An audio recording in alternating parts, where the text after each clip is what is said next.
Hello student, आपका स्वागत है आपके अपने चैनल हिंदी अड्डा पर। हमारी जो एचटेट के लिए हिंदी साहित्य की क्लासें चल रही हैं, आज हमारी क्लास नंबर 7 है। 6 क्लासें हमारी हो चुकी है। आपको प्लेलिस्ट में वो क्लासें मिल जाएंगी, आप उनको शुरू से लेकर आखिरी तक ज़रूर देखें। चलिए फिर आज की क्लास को शुरू करते हैं। आज हम पढ़ेंगे जैन साहित्य। जैन का अर्थ होता है इंद्रियों पर विजय प्राप्त करने वाला। आचार, रास, फागु, चरिव आदि क्या है? जैन साहित्य की प्रमुख शैलियाँ हैं। कौन कौन सी हैं? आचार, रास, फागु, चरिव, ये क्या है? जैन साहित्य की शैलियाँ हैं। आचार शैली की रचनाओं में घटनाओं के स्थान पर उपदेशात्मकता को प्रधानता दी जाती है। फागु और चरिव है काव्य में चरित्र वर्णन की प्रधानता होती है। फागु और चरिव ये जो शैलियाँ हैं, इनमें चरित्र वर्णन की क्या होती है? प्रधानता होती है। रास शैली से तात्पर्य उन कवियों से है जिनका गायन रात्रि के समय ताल देकर किया जाता है।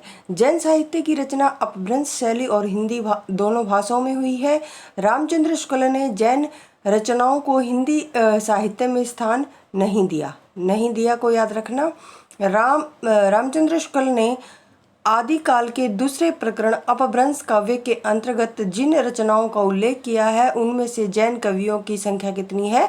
3। और कौन कौन सी? हेमचंद्र, मेरुतुंग, सोम, परबसूरी, ये इन 3 कवियों को क्या है? स्थान दिया है। आगे है हिंदी की जो प्रमुख जैन रचनाएं हैं और उनके लेखक।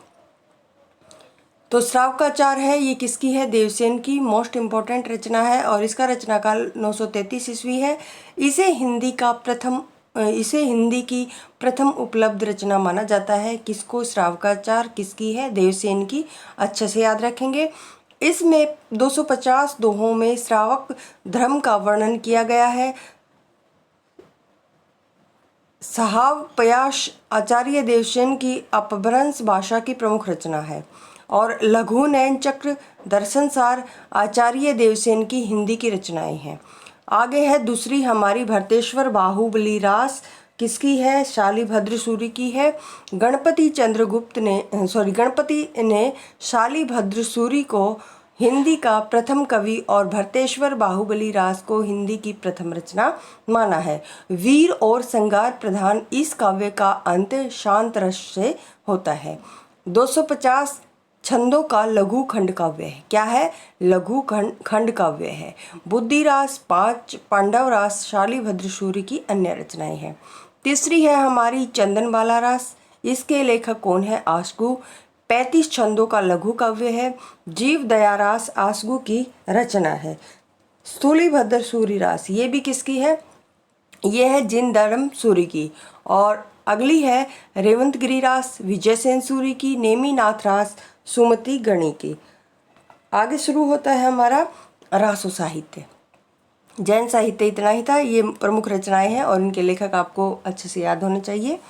आगे है प्रमुख रचनाएं और रचनाकार। उपदेश रसायन रास है जिनदत्त सूरी की। भरतेश्वर बाहुबली रास किसकी है? शालिभद्र सूरी की। बुद्धि रास है, ये किसकी है? शालिभद्र सूरी। 5 पांडव रास, ये भी शालिभद्र सूरी। चंदनबाला रास आसगु की। जीव दया रास, ये भी किसकी है? आसगु की है। और रेवंतगिरी रास, ये है विजय सेन सूरी की। स्थूलीभद्र रास, ये भी जिन धर्म सूरी की है। नेमिनाथ रास, ये सुमति गणी की है। संदेश रासक अब्दुल रहमान। पृथ्वीराज रासो चंदवरदाई। खुमान रासो दलपति विजय। बिसल देव रासो नरपति नाल है। परमाल रासो जगनीक की। और हमीर रासो है, ये के नहीं आएगा। हमीर रासो सारंगधर की। विजयपाल रासो नल से है भाट की। मोस्ट इम्पॉर्टेंट रचनाएं हैं।